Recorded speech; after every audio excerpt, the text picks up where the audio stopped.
Thus far, we have considered what is coming and why God's wrath will break out. And in this segment, we're going to examine the question, when is God's wrath coming? To my knowledge, God has not given a specific date for the commencement of the seven trumpets. Therefore, no one knows or can know the day or the hour that the seven trumpets will begin. We do know that Paul says when the world is crying out for peace and safety, and we do know that the time of the end, the appointed time of the end, is a time of wrath. So we do know a few things, but are we really in the dark when it comes to knowing the timing of God's wrath? You might recall in our previous segment, we talked about 1 Thessalonians 5:4, where Paul says, "You brothers are not in darkness, so that this day should surprise you like a thief." Okay, so we're not in darkness. What light do we have? What light has God shed on the timing of His coming wrath? Well, let's go to the Scripture and take a look. Paul has said, when they say peace and safety, then sudden destruction comes upon them. What could cause the world, everyone on earth, to cry out for peace and safety at the same time? I can't think of anything better than nuclear war. And what about God's wrath? What would be a better time for God to step into the affairs of mankind and to arrest our degenerate and decadent ways than at a time when we're trying to kill one another and destroy each other? It's sort of like mom, rushing into the bedroom. The two brothers are going at it, and in comes mom or dad, and, suddenly, excuse me, and suddenly the greatest enemy is not each other, but the parent. Paul knew that God's wrath would take place, would commence, when the world was seeking peace and safety. Paul clearly knew that God's wrath would come upon the world in the end time. And this is why he wrote in Colossians 3:5, "Put to death, therefore, whatever belongs to your earthly nature, sexual immorality, impurity, lust, evil desires, and greed, which is idolatry. Because of these, the wrath of God is coming." Do you see the characteristics? Sexual immorality, impurity, lust, evil desires, and greed. Because of these, the wrath of God is coming. Has God provided any other clues on the timing of the seven trumpets? Well, I think so. I'd like for you to consider four things. Before we look at the seven trumpets, I want you to look at the way God does things. Understand His way of going about things. First, I want you to see that God did not declare a date for the birth of Christ in the Old Testament. But the wise men, not the Jews, not the scholars, not those who had the Old Testament, handed down to them and through their forefathers. No, it was none of them. It wasn't the church that figured out the clues. There were some pagans who had found the book of Daniel, copies of it, while they were, Daniel was in Babylon. And these wise men had assembled all of the clues that God had given, and they figured out a window of time for Christ's birth. When they saw the star, they recognized the sign for what it was. The wise men did not chase a shooting star. Only a fool would do that. No. The wise men had calculated a window of time. And they were waiting and watching for a divine sign. And when they saw the unusual star in the east, they connected the dots. They undertook a long and difficult journey. Some have said it may have taken them a year, traveling at night, following the star, to find where Jesus would be born. They undertook a long and difficult journey to find and worship baby Jesus. And I want you to notice the certainty of their faith when they stood before King Herod, Matthew 2:2. They said, "Where is the one who has been born King of the Jews? We saw his star in the east and have come to worship him." There was no doubt in their minds. Where is he?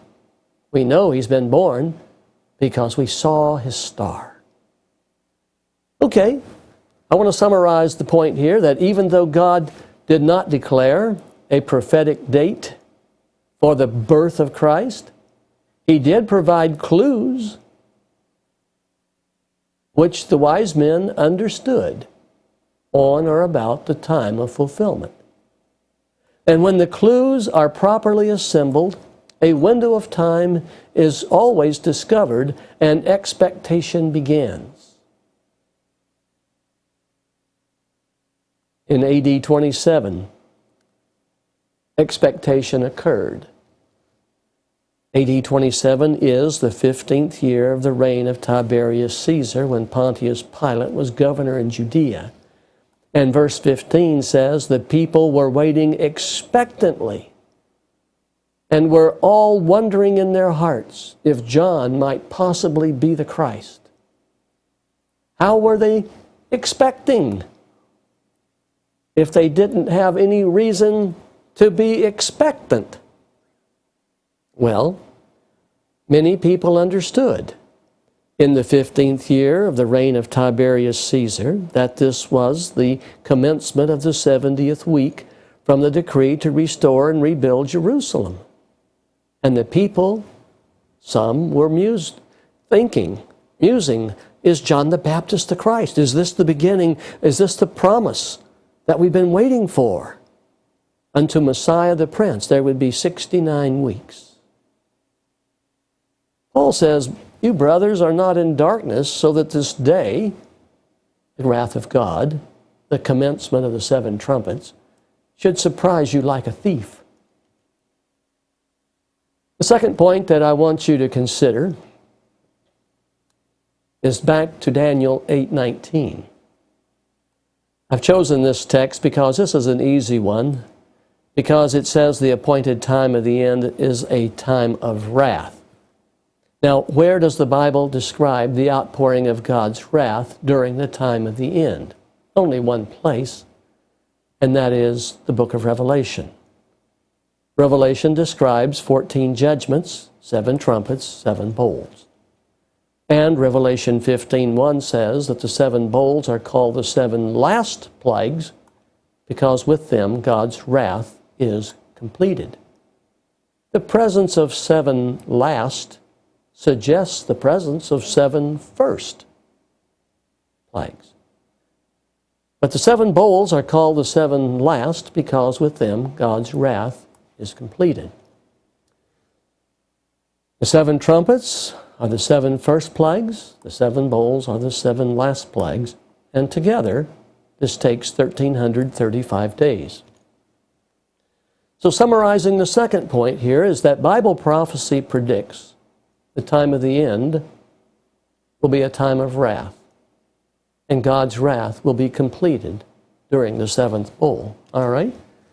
The third thing I want you to consider is that the Bible declares that God is love. We went over this carefully in the previous segment. The Bible also declares that God is changeless. Therefore, his destruction of the earth in Noah's day has to be an expression of love. From age to age, God has used his wrath to cauterize the malignant growth of sin so that oncoming generations can be set free from the degenerate, corrupting, and violent behaviors of the current generation. The Amalekites were destroyed because God loved oncoming generations who would inherit the land of Canaan. The world was destroyed in Noah's day because God loved oncoming generations who would inhabit the earth. So summarizing point 3, we know that when people become hopelessly degenerate and violent, God's love for oncoming generations moves him to destroy those who destroy others, especially children and infants. And finally, the fourth issue we want to consider is that with God, timing is everything. God's purposes knows no haste or delay. He is the master of time and timing. I could give you many examples from the Bible about God's time and timing. I don't have time, but here are 4. The flood came right on time. 120 years later, just as God had predicted and promised, the flood came. Israel was delivered out of Egypt right on time. In Exodus 12, verse 41, the Bible says, to the very day. To the very day. The ministry of Jesus began on time. In Luke 3, the people were in expectation, and sure enough, Jesus showed up. On the banks of the Jordan, was baptized by John. The dove descended, and the Father said, "This is my beloved Son, in whom I am well pleased." Also, the death of Jesus occurred right on time. Right on time. With God, timing is everything. Look at this. God has set a date for the 6th trumpet, down to the very hour. Revelation 9:13 says, the 6th angel sounded his trumpet, and verse 15 says, and the 4 angels who had been kept ready for this very hour, and day and month and year, were released to kill 1/3 of mankind. So these 4 angels had been kept ready for this very hour, day, month, and year. Oh, God is the master of time. We see that God has the power to predetermine the timing of events. The date for the 6th trumpet has been scheduled for thousands of years, down to the very hour, day, month, and year. So summarizing point number 4, God is the master of time and timing. He sets dates by his own authority, and he carries out his decrees by his own power. And he has set a date for the 6th trumpet, and it will happen right on time. Now I want you to consider this. God has put 18 prophetic time periods in Daniel and Revelation. Why? Why 18 of them? Because they serve as clues. When properly assembled, all 18 prophetic time periods will fit together like a jigsaw puzzle. And it's only once when the jigsaw puzzle is assembled that you get to see the whole picture. When properly aligned, these 18 prophetic time periods in the books of Daniel and Revelation produce information that is otherwise unknown. The 18 prophetic time periods reveal the timing of God's plans. They narrow down the commencement of the 7 trumpets to a small window of time. Again, I want to say, I do not know the date for the 6th trumpet, and I do not know the date for the commencement of the 7 trumpets. And I do not know when nuclear war will break out. But there are clues indicating or suggesting that the end of the world could happen before 2017. Before we look at these clues, I want you to consider three things that point to the end of life on earth as we presently know it, even if the end of the world does not occur before 2017. Here are three issues that threaten the survival of mankind. Number one, nuclear proliferation.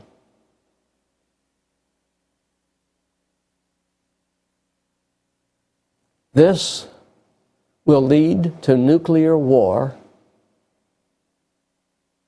This will lead to the destruction of millions of people because nuclear arms are finding their ways into the hands of people who have no virtue, who have no values, who have no common sense. Nuclear proliferation will lead to nuclear war. It's not a matter of if, it's only a matter of when. If you listen to the news at all, you know this is a clear and present danger. And when you can put this kind of power in the hands of people who are totally crazy, you can see great destruction is coming. The second indicator that we are at the end of Earth is that we are at the end of Earth's resources. Earth is reaching a population of 7 billion, and already 1 billion people are hungry. 1 billion people are now going hungry. Global warming is not a problem compared to population. Population is straining Earth's resources to the point that Earth cannot sustain us very long. Third, there's a global epidemic of decadence, terrorism, dishonesty, violence, and sexual immorality. All of these things provoke God. Colossians 3, we just read, because of these things, the wrath of God is coming. Look at Paul's words to Timothy. But mark this, there will be terrible times in the last days. People will be lovers of themselves, lovers of money, boastful, proud, abusive, disobedient to their parents, ungrateful, unholy, without love, unforgiving, slanderous, without self-control, brutal, not lovers of the good, treacherous, rash, conceited, lovers of pleasure rather than lovers of God, having a form of godliness but denying its power. Timothy, have nothing to do with these people. Well, let me ask you, do these characteristics describe the world you now live in? Do you think these kind of people could bring on nuclear war?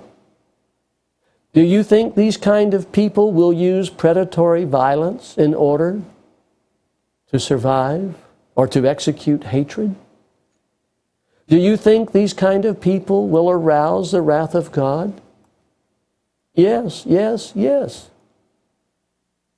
So, even if we take the clues away,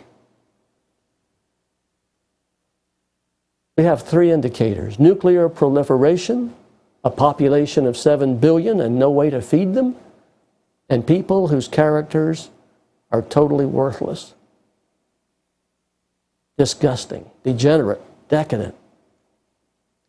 The point here is that mankind has become decadent, and as a result, Earth is sliding quickly into chaos. The current economic crisis that in the world was caused simply by greed and dishonesty. And you know, it's a self-inflicted wound, and the earth will never recover. There is no way for the United States to repay its national debts.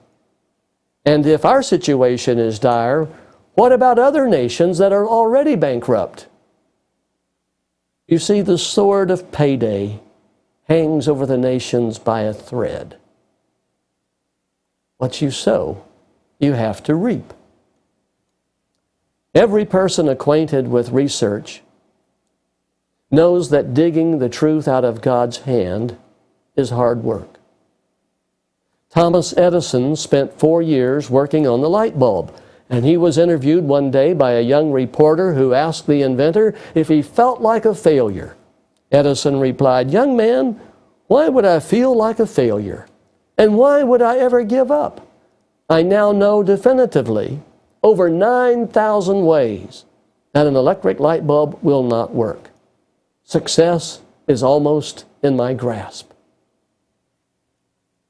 And shortly after that, sure enough, Edison invented the light bulb. It took more than 10,000 tries to get it right, but he didn't quit.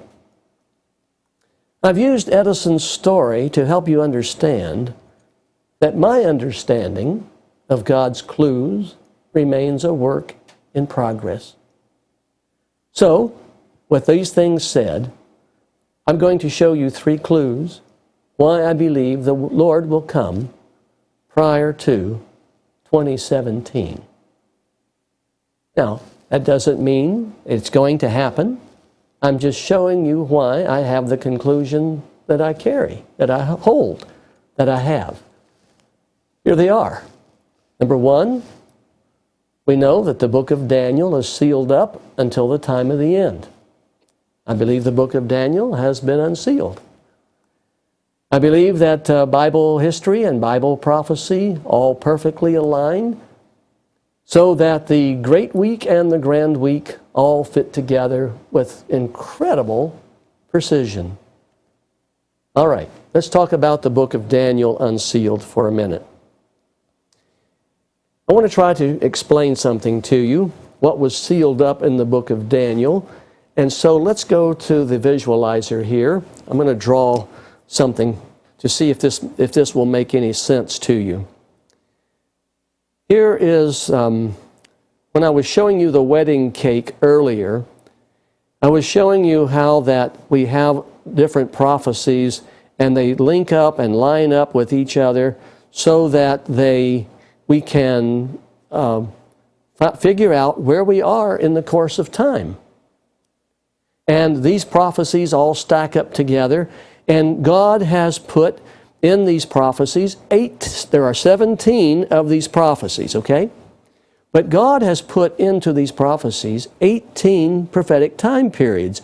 And here's a time period here, and here's a time period here, and here's a time period here, there's a time period here, and there's a big one over here, 1,000 years, you know. And then there's one in here for 2,300 years, you know, a big one. And so God has put all these prophetic time periods in here so that there is no wiggle room. No wiggle room. Let me show you something similar. For example, if you are acquainted with Daniel 2, you know we have the head of gold, the chest of silver, the thighs of brass, the legs of iron, and then we have the feet of iron and clay. Well, the feet of iron and clay is a very big time period. Starting at 605 with the head down to 476, you see that's roughly 1,000 years.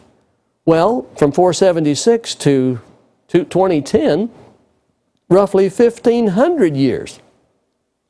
So what does God do? He comes along in the next vision, and he's going to address the 1,500-year span, and he puts in here a time period of 1,260 years in Daniel 7.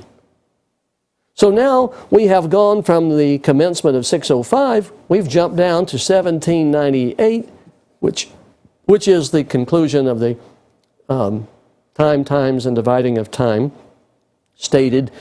The point is that God keeps narrowing with subsequent prophecies these little points in time. And then over here, he's lined up a big, huge 1,000 years point of time. And the end result is that we get a picture that looks like this. Okay, let me zoom in here for a minute. and show you what I'm trying to tell you.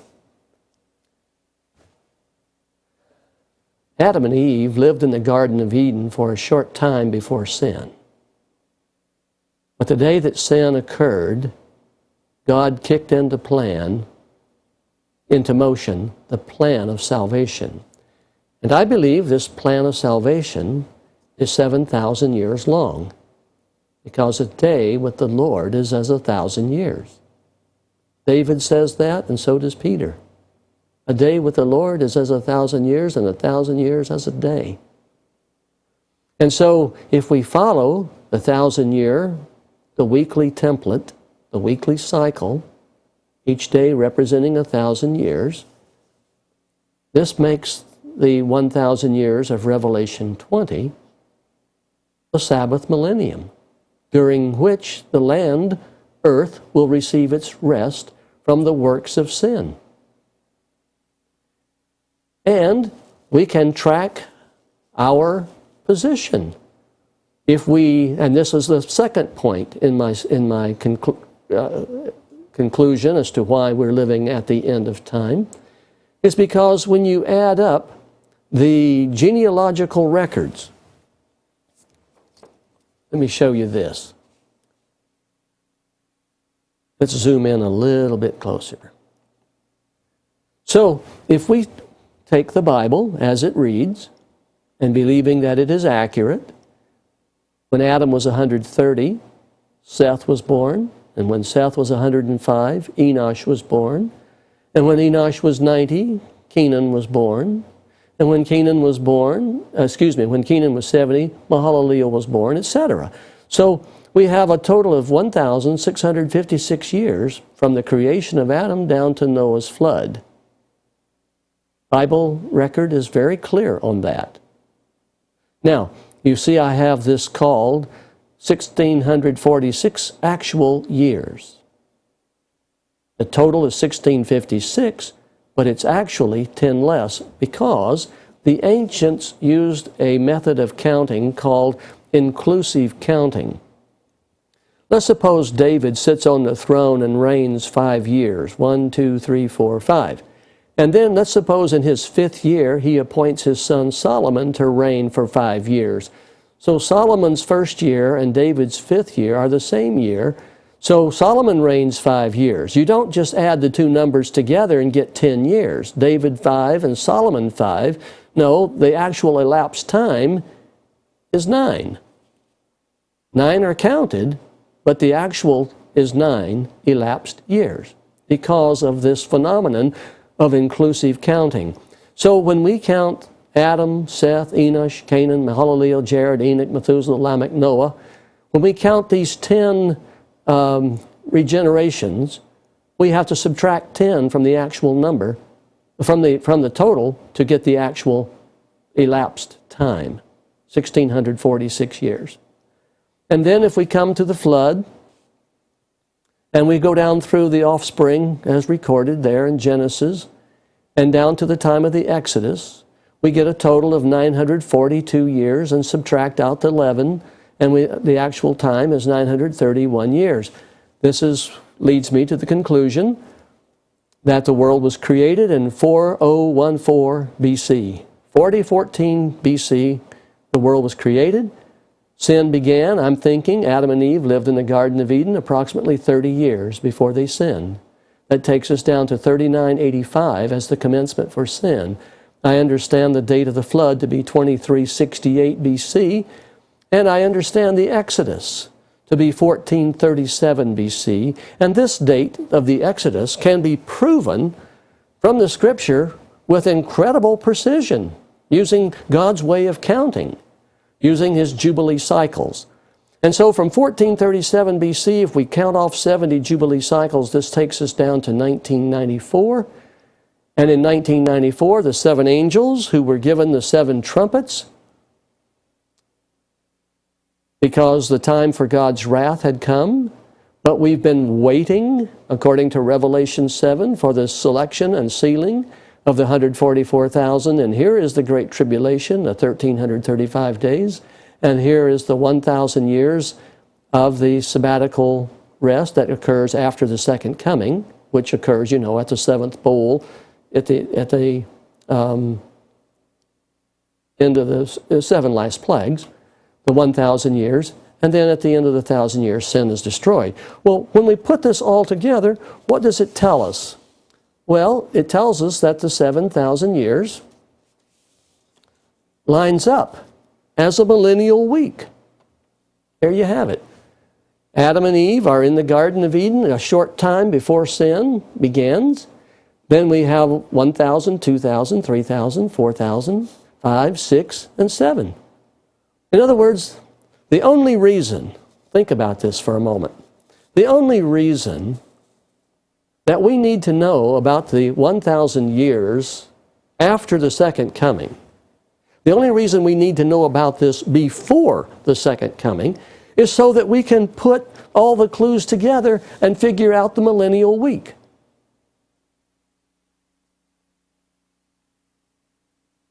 That makes sense to you? While I'm here, let me go ahead and explain something about these colors. You see the blue up here and the blue down here. You see the pink here and the pink here. You see the green up here and the green down here. And you see the red here and the red here. What I'm telling you is that when you take the Bible, its genealogical and prophetic story, including the 1,000 years of Revelation 20, when you take that and you lay it down over the weekly cycle, is it just a coincidence that we end up with 7,000 years or 7 millennial days? Well, the answer is no, it's not a coincidence, because, look at this. God has a calendar that He created at the time of the Exodus, which He gave to the Jews. If you go back to Exodus 12 and 1, you will see that God started Israel on a new calendar at the time of the Exodus. And each great day in this calendar is 70 weeks. Each great day is 70 weeks. And the 70 weeks of Daniel 9 happen to be the great day of Tuesday. This is 457 to AD 33, 490 years, 70 weeks. This is the Exodus to the dedication of the Solomon's Temple, from Solomon's Temple to the decree of Artaxerxes, and from the decree of Artaxerxes to the AD 33, and the following year we have the gospel going to the Gentiles. And so God gave Israel exactly 3 days, to the very year. 3 days. 70 weeks, 70 weeks, 70 weeks each day. Let's take a look at Tuesday for a minute, just so that you understand what I'm trying to explain here. Let me show you what a Jubilee cycle looks like. The Jubilee cycle is made up of the weekly cycle of 7 weeks. So here is week 1, 2, 3, 4, 5, 6, 7. 7 sevens make 49 years. And then the next Jubilee cycle begins, and the 50th year of the old cycle and the first year of the new cycle are celebrated in the same year. It's the first year of the new cycle, new Jubilee cycle. So when God gave 70 weeks to Israel, He started here in 457 BC, and this is the first week, 2, 3, 4, 5, 6, 7, 8. Week 8 is 408 BC, 407, 406, 405, 404, and so forth. And you see here's week 8, 9, 10, 11, 12, 13, 14. And so let's skip down to week number 64. This should say 64 here. It's the 484th year. This is, let me just make the correction here. This is done improperly. This is week 64. And week 65, week 66, 67, 68, 69, 70. Here's the 70th week. Here is the 484th year. 84, 85, 86, 87, 88, 89, 90. 490 years. 70 weeks. And in the middle of the 70th week, Messiah is cut off. Jesus dies on the cross at Passover in AD 30, which is the middle of the 70th week. Wednesday is the middle day. You have 3 days here, you have 3 days here. Jesus dies in AD 30, and I can prove from Scripture and from astrological records of the sun and the moon. It's a perfect harmony. Jesus died on April 7, AD 30, which was a Friday. Can be proven. There's no wiggle room on it. And he began his ministry in AD 27. He was baptized by John in the fall of the year. And in the ministry of Jesus actually lasted about 2.5 years. Not 3.5 as most people think. And the 70th week ended right on time. And the 490th week, the 490th year happened at the end of the 70 weeks. Well, when you put all of these facts together, here's one more important point. During the great week of 3,430 years, that's 7 days, each day is 70 weeks. During the great week, God reckons prophetic time a day for a year. So the 70 weeks represent 490 years. But when we get outside the great week ended in 1994, there are some prophetic time periods that must take place down here in time, right in here. And those prophetic time periods are literal because we're outside of the Jubilee calendar. In other words, that's one of the things sealed up in the book of Daniel, and that is God reckons time a day for a year during the great week. Outside the great week, time is literal. So the 1,000 years in Revelation 20, the 1,000 years there is literal time. And it all comes together showing us that God has from the beginning had a plan, set his dates, laid it all out, and so we have the 7 millennial days from the very beginning. Is that awesome or what? One last thing.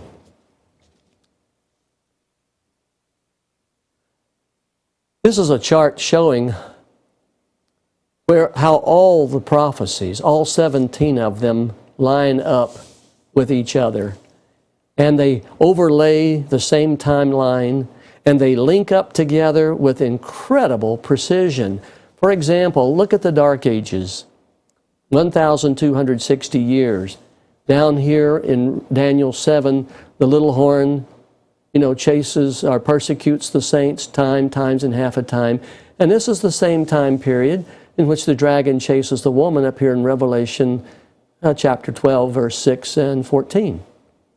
So we have overlinking and uniting prophetic issues here that show us that we're moving toward the end of time. And here we are today. The Great Tribulation of 1,335 days is next. And things are going to be very rapid. There's a lot that takes place during here. And one of the things that you can see at the bottom here is the judgment of the living will occur during the time of the 7 trumpets. 25% of the people are going to die with the first 4 trumpets.